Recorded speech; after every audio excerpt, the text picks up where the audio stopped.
We are Steel Magnolias, two sisters who love family, traditions, and all things Southern. We've got plenty of room at our table, so pull up a chair. Well, hello, Lainey. Here we are. Hi, Laura Beth. I brought over a very fun treat for us today to kick off the new year, which I know we've technically already kicked off, but I wanted to bring something cold over, which seems inappropriate for a cold day, but Bluebell ice cream has a new flavor out called King Cake.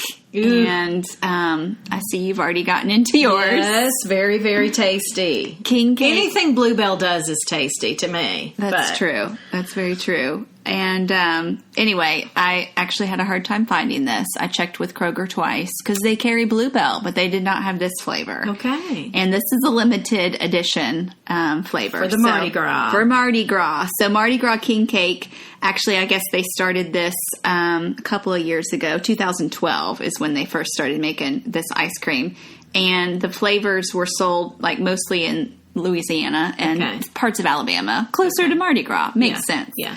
But last year, I guess a grocery store in Louisiana posted about the flavor's arrival on its Facebook page, and they started receiving requests from all over the country. And after that, they decided to share the festive flavor with everyone. And so I got it. I finally found it at Publix. Okay. Which I don't know what it is about Publix, but they seem to have some of the more specialty items. They do. And so anyway, it's got a good cinnamon flavor. It's kind of, to me, it's like cake batter. It tastes like cake batter. It's got little cake sprinkles in it. There's no baby in this, which would be the tradition of a king cake. There'd be a little plastic baby hidden inside. And I guess that's the person that usually brings the king cake the next year. And the colors are the yellow, green, and purple. True. Yeah. And anyway, so I guess they're now expanding this into all southern states that have Bluebell ice cream. So make sure and celebrate Mardi Gras with your ice cream. Pick this up. It is very good. It is very tasty. Like you said earlier, Bluebell ice cream, you really can't go wrong. I mean, they're the vanilla that I go to for so good for things. Very good creamery out of Texas. Absolutely. Hey, we're going to be talking about Texas a lot this episode, but we wanted to welcome new listeners that we have to the podcast. So thank you if this is your first time listening to us. If you had a friend tell you, or if you've seen on Facebook or Instagram, however you found us, we welcome you. Welcome, y'all. That's and it's funny. Pull up a chair. Pull up a chair, and there's a couple of people that have asked about the intro music, the bell ringing kind of noise. Oh yeah. Asking us where did you find that? That's here on my door. Coming in the back door at Lainey's house. That's right. That's literally the sound you'll hear from the little bell. Backdoor guests are best. So anyway, that's as homegrown as you can get it, right? But and then the music portion, the pickin', is a friend of Lainey's, Rob Ikes, and his friend Trey Hensley. They play together, and they're good pickers. Yeah, so they had a show recently. They did the Grand Ole Opry at the Ryman. Yeah. I so wish we could have gone. I wish we could have, I bet it was so good. They had a blast. But they were kind enough to let us use their music on the intro and outro. And we're just excited to look into 2019. This podcast really is near and dear to our hearts. That's right. Passion project. So anyway, Lainey, why don't you kind of share a little bit about why we sit down on a weekly basis and record some of our thoughts? Well, we are native Nashvillians and native Southerners, and we are very proud of our Southern heritage. And we've watched our city of Nashville grow leaps and bounds, and much of that has been quite fun, but it also brings about a kind of a protective That's right. thing in us too, of wanting to preserve our heritage and preserve the things that we've known as Southern culture. And we welcome all of our friends from other cities and states and even countries that come here. That's true. But we just want to make sure that some of the important things that are part of our Southern culture are preserved. And we thought this podcast would be one way we could do that. Yeah. So I would say you and I have a lot of West Coast friends, California, Washington State, that have moved here. But yeah, we're meeting people all over. The statistic, I think, is still just under 100 people a day are moving to Nashville. And I was thinking, even this morning, like, I think there's probably, I don't know the exact number of houses in my neighborhood, but there's under 100. But let's say, like, literally everybody flopped. You know, like, that whole neighborhood as it exists today was totally different now families. Infused with California, Washington State, you know, Arizona, Illinois, Indiana, whatever. Grab different regions of the United States and plop those people in to homes here, and you could possibly lose some of your Southern culture and influence, right?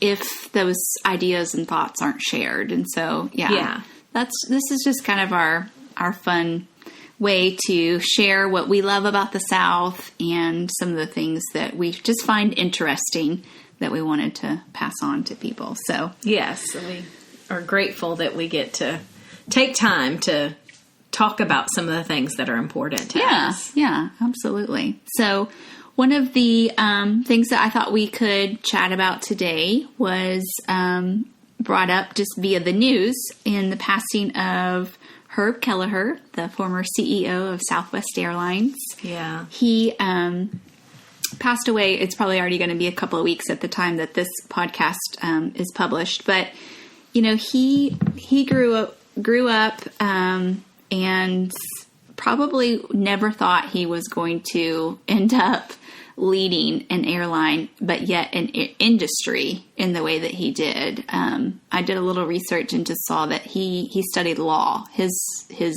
kind of background and profession originally was in law. And through that, he, you know, brushed up against Southwest Airlines when they had like 3 planes. And, you know, they were out of Texas. It had 3 planes serving 3 Texas cities.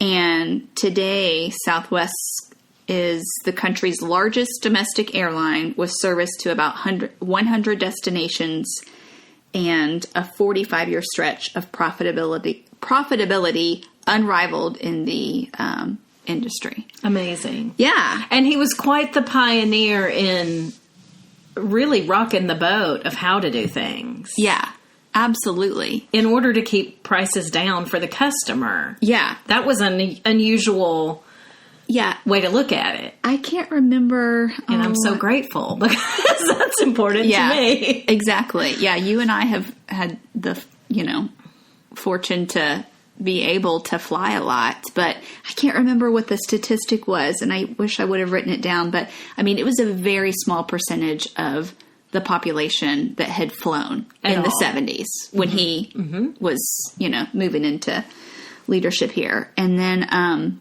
now I think it's like 90% of, it's some really high number that have flown at some point in their life. So, wow.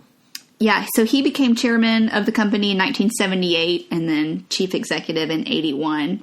And one of the practices, I thought this was interesting, that he put into effect, and this was the key, really, to keeping the prices down, was the 10-minute turn.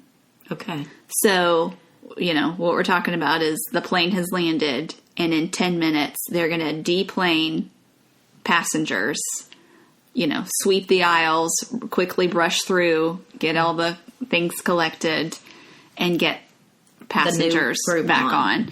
So he was like, this is doable. This is going to, you know, and this allows us to have planes in the air more than on the ground, which it's when they're in the air when we're making money. Yeah. So if that can be done, we can keep our costs down. But I think one of the things that you and I have talked about this before that you see with Southwest is he wanted people to be treated with dignity and love and cared for like family.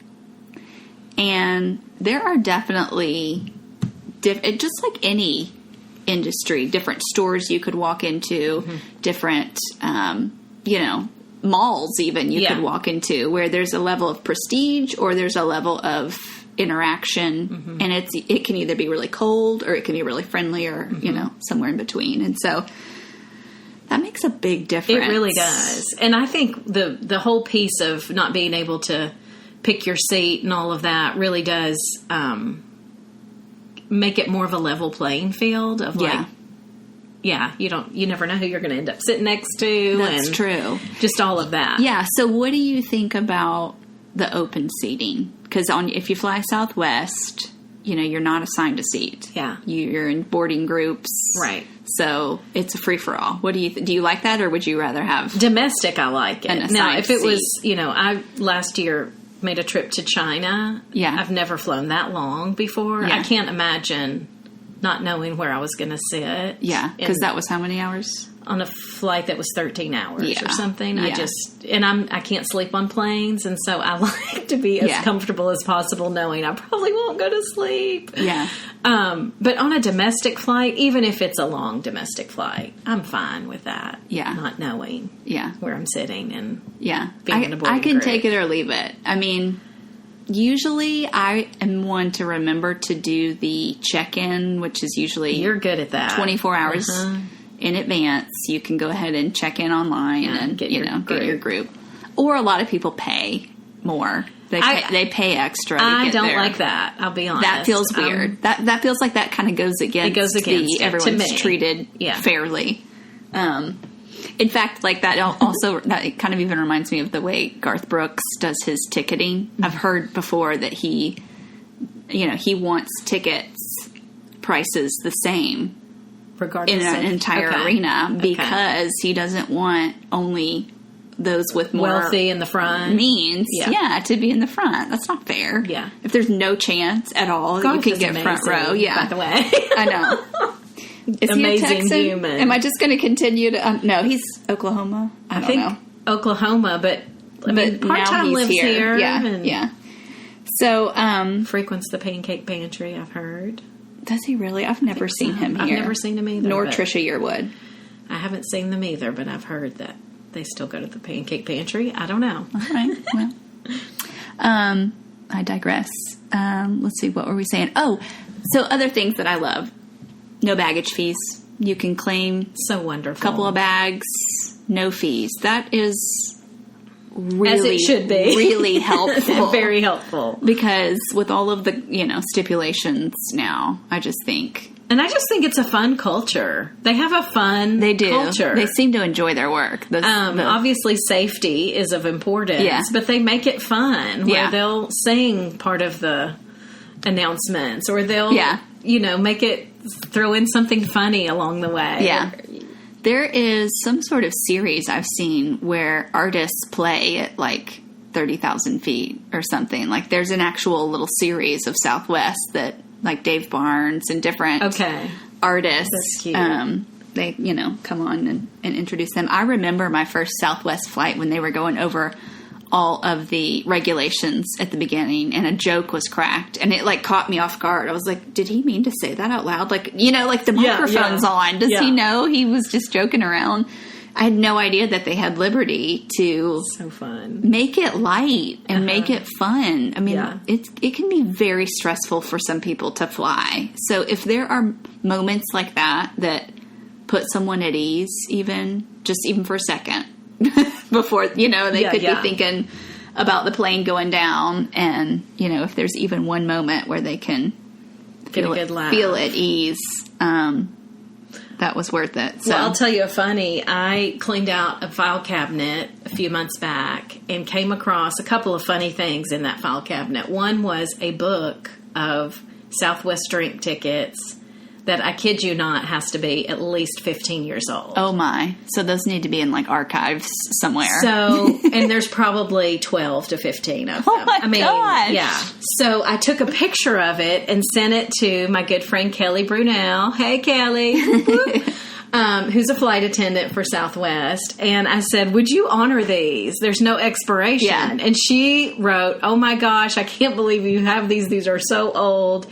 Yes, I would totally honor them if you were on my flight, and we have some freedoms for things like that. So you should try to use them. Yeah. It'll be fun. And so there's that. That is awesome. Well, I'm going on a Southwest flight I was this week. Offer if you want a couple, I know one of your flights is morning, but maybe that's you true. Yeah, on the way maybe home. on the way back. I'll try and use some of your totally very should. Vintage Southwest drink tickets. You can say in honor of Herb, you just want to see how this goes over. But that is fun. Well, it is my preferred airline to fly, mostly for cost savings. Yeah. And also, I just think it's easy to reserve. I think their app is really easy. There's no change fees as well. Like you would incur more of a credit, then you're not going to probably get a refund. Right. But still, that is also unheard of with a lot of the other airlines that they'll are going to hit you hard quick. You sometimes lose it all. Yeah. And that whole baggage fees thing is a big deal too. I think that helps me pick them as well. Yeah. And for the sort of travel I'm doing, I don't need a lot of bells and whistles while I'm flying.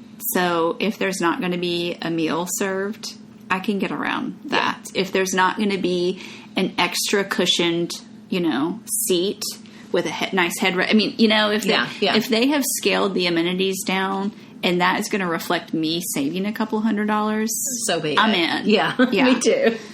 So anyway, I'm a big supporter of Southwest. I was sad to hear of his passing, but long life. He's definitely left a legacy. He actually stepped down as CEO and president in 2001, and then he retired as chairman in 2008. Okay.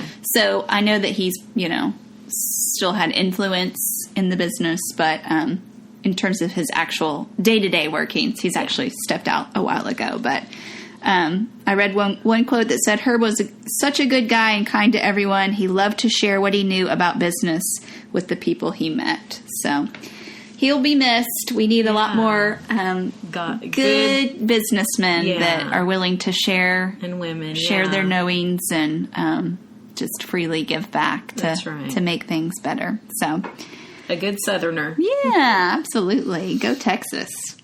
Well, we have a new segment that we're gonna try. We're gonna give this a try. Yeah. We have had so many people that have moved here that have shared interesting or peculiar observations that they've made upon moving here, either immediate observations or things that they've just noticed over time. So our new segment is going to be When in the South. And we're going to touch on some of these things that we've heard. So if you are listening and you already have things running through your head of things you've observed, I hope you'll hit us up on Instagram and let us know. Send us a message on there to share your observations for when you were in the South. But we just wanted to pinpoint some things, and maybe even, do you feel like we need to validate ourselves or explain ourselves as to why we're so quirky in some of these things? Probably. We are quirky people. It's true. But there's usually, hopefully, good meaning or good reasons behind things. Behind some of the things that we do. So some of these we're going to know and some we may not. Right. I mean, even different regions of the South are different. It's not like we know all things about all things. No, just from our little we're natives corner here, but there's always something that is new to us. Yeah.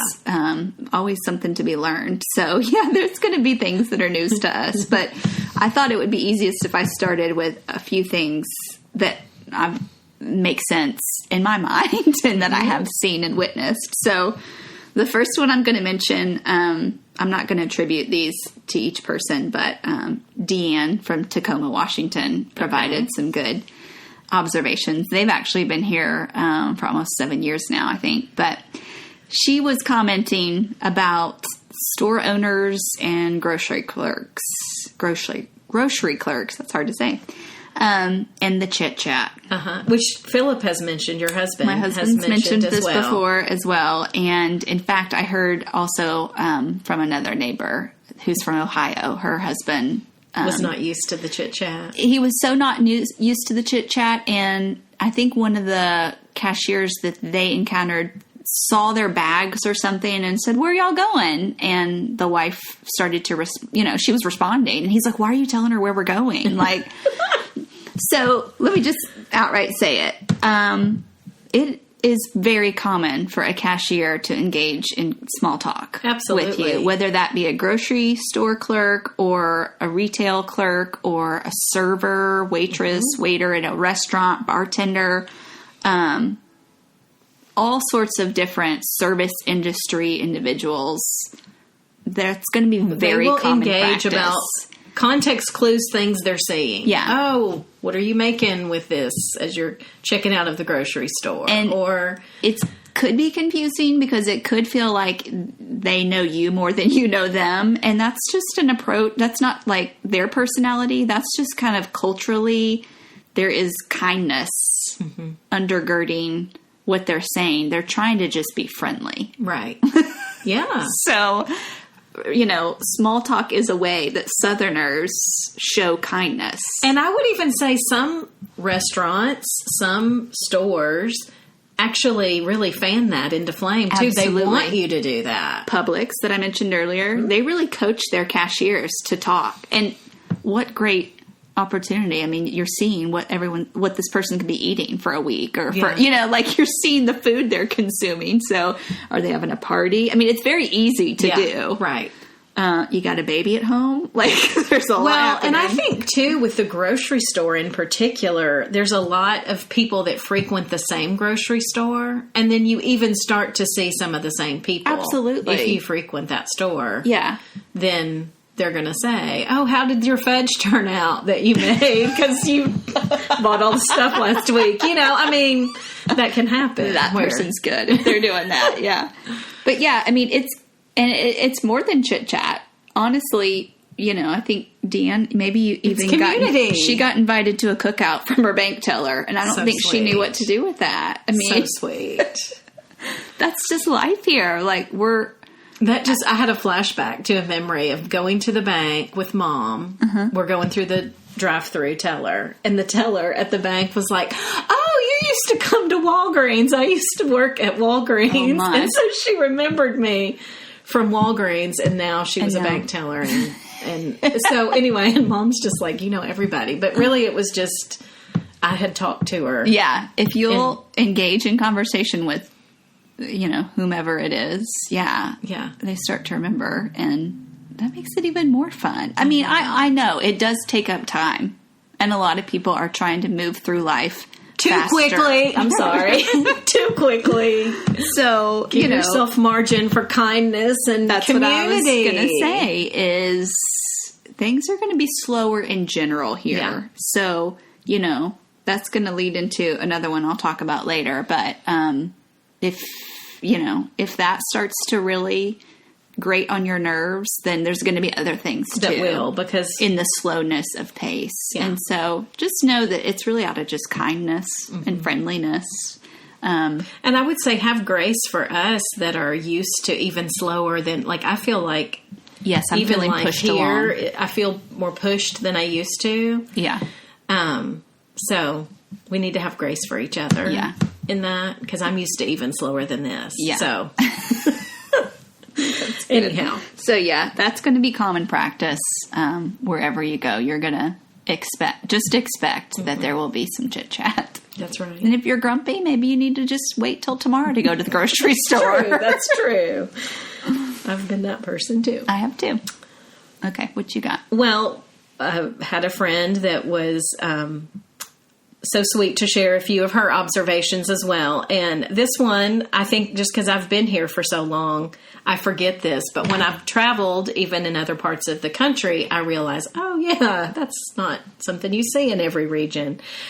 And that is Christian music being played in stores and Bible verses being, on signs and things like that. That's very publicly common displayed. Yeah. Here. It is.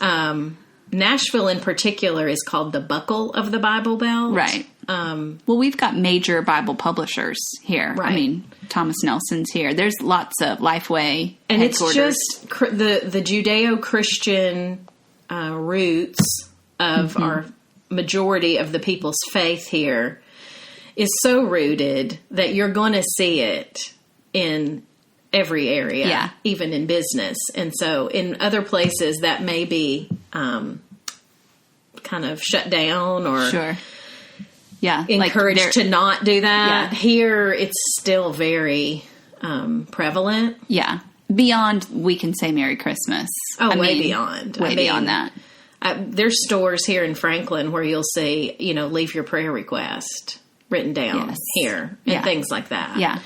So I was at Walmart and one of the cashiers had a prayer request book. She was welcoming individuals coming through her line to write their prayer request down. And she had the scripture on there saying, "It will be done in Jesus' name." I mean, it was very upfront. Yeah. And,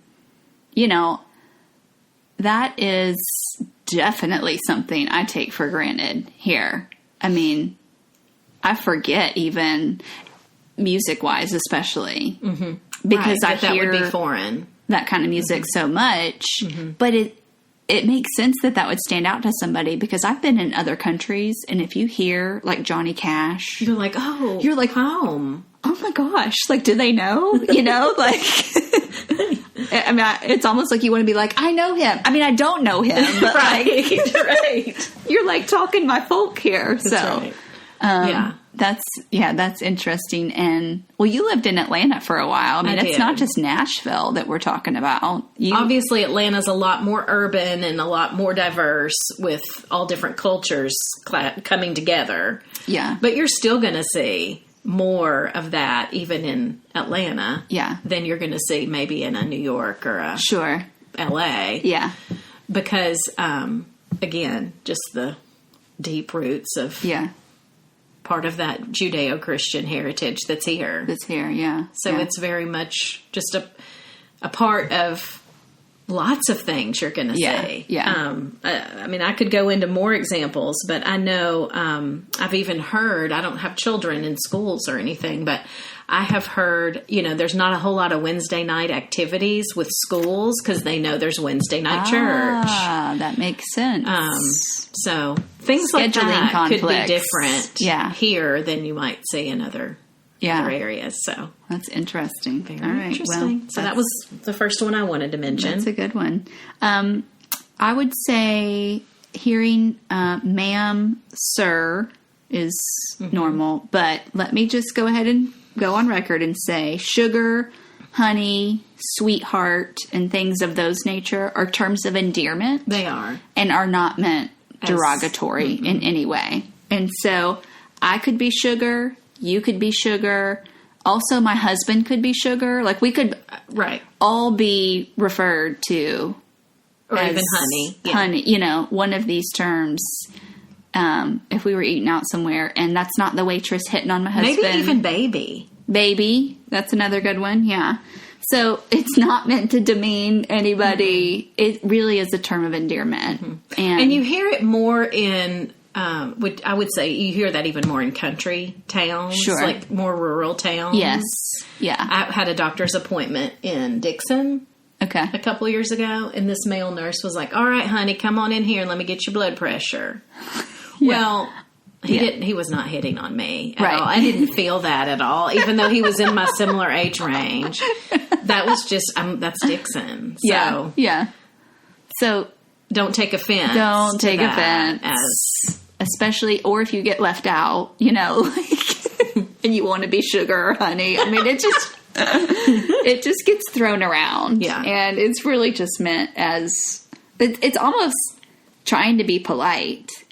It's even a familiarity. Yeah. Like, come on, honey, let's get this. Yeah. Again, back to, are we, like, the person probably feels like, I'm not friends with you. Why are you asking me? But they're thinking, what we're on the same team. Weekend. Let's get you in here. Exactly. Yeah. Yeah. It's just a connection point. It is. Again, undergirded by kindness and friendliness. But not meant to be derogatory or demeaning. That's great. I'm glad you brought that one up.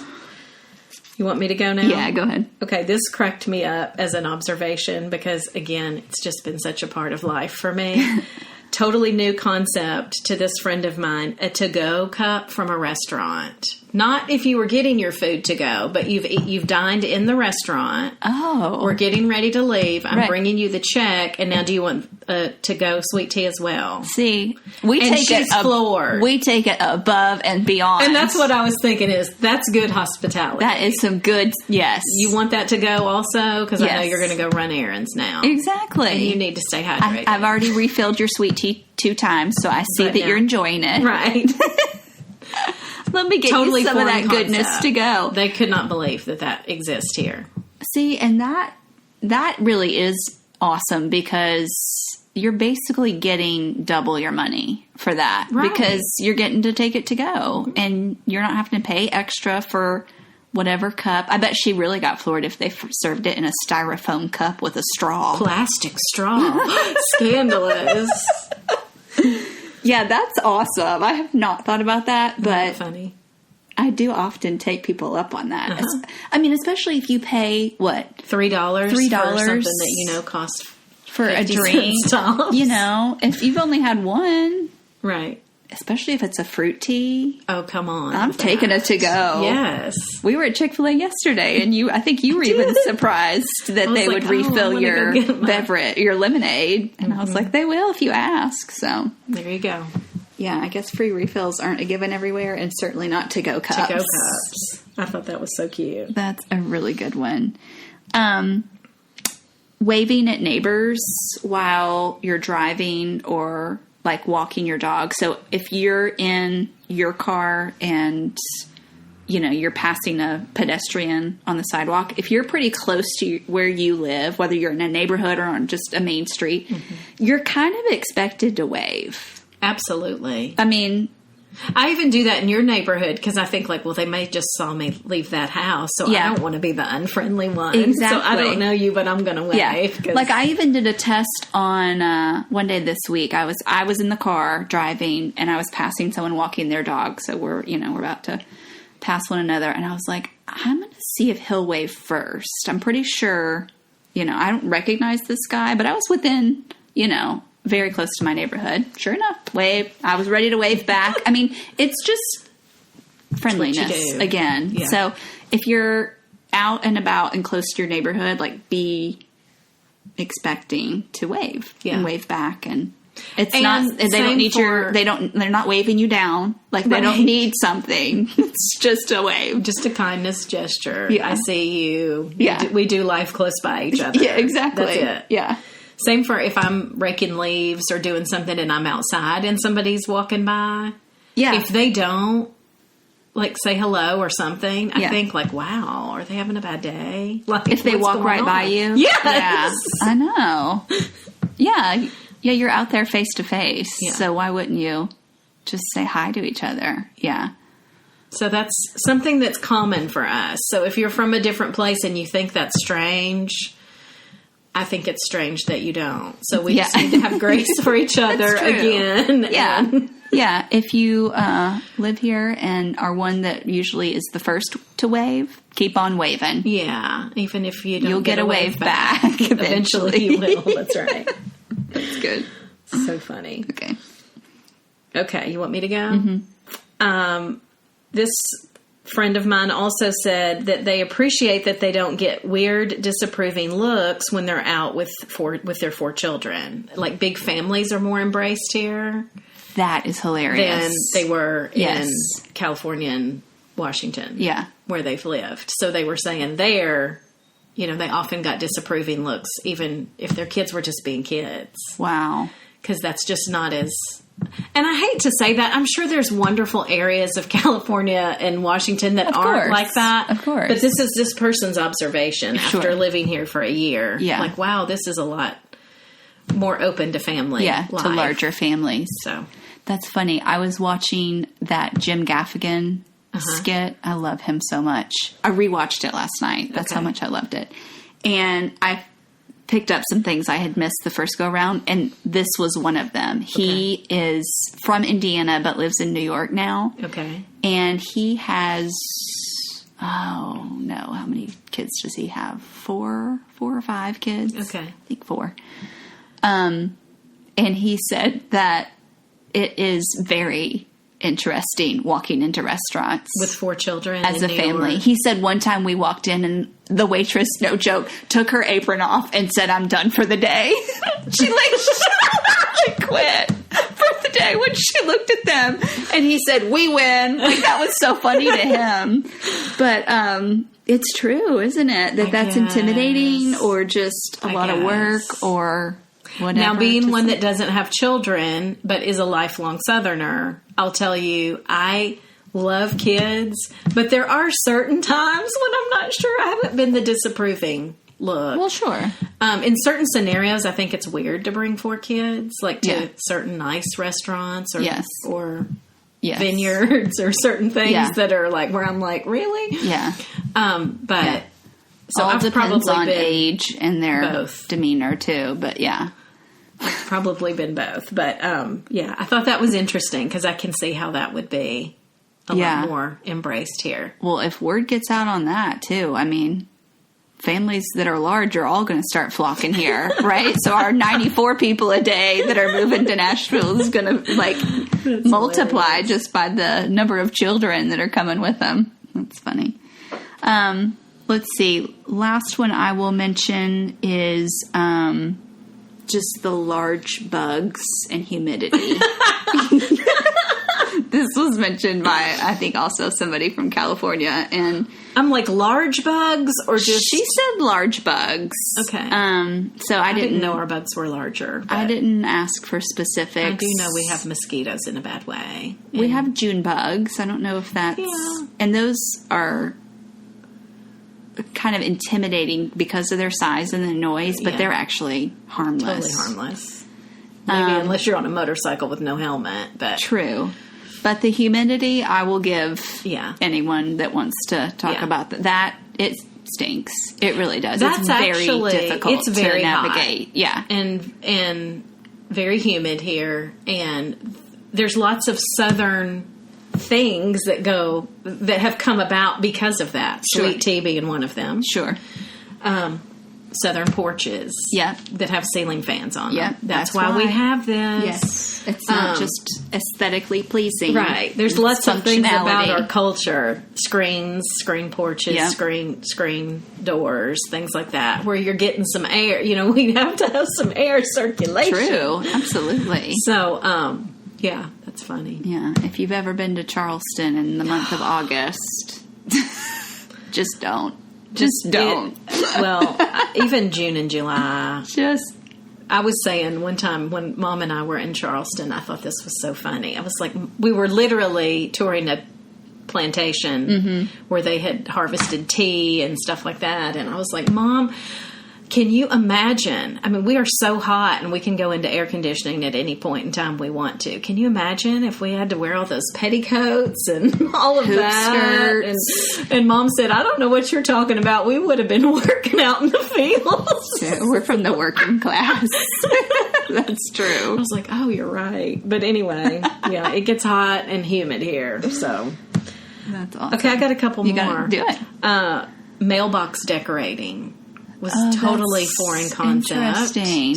Okay. So I can see that, but we love to decorate everything. We do. So we're going to decorate. Why stop at your doorstep? Go all the way out to the road. That's right. Festive mailboxes are fun. That is awesome. So I thought that was funny because you can even see mailbox decorating. Obviously, you're going to see it for Christmas. Yeah.